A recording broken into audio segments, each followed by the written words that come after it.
ہر طرح کے خیر و برکت کے لیے بہت ہی آسان عمل۔ السلام علیکم ورحمۃ اللہ۔ ناظرین، استقبال ہے آپ کا ہمارے چینل سہل وظائف پر۔ سلامتی ہو آپ پر جہاں بھی آپ ہو۔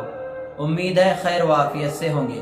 اللہ آپ کو ہمیشہ خوش و خرم رکھے۔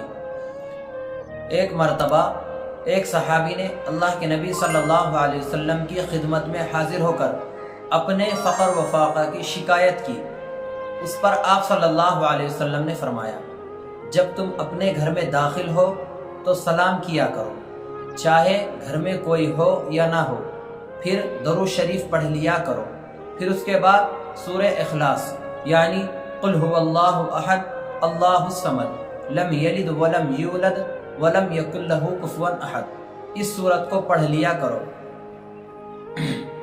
جب ان صحابی نے اس پر عمل کرنا شروع کیا تو اللہ تبارک و تعالیٰ نے ان کو اتنا مالا مال فرما دیا کہ وہ اپنے اہل خانہ یعنی اپنے بال بچوں اور اپنے پڑوسیوں کی بھی خبر گیری کرنے والے بن گئے۔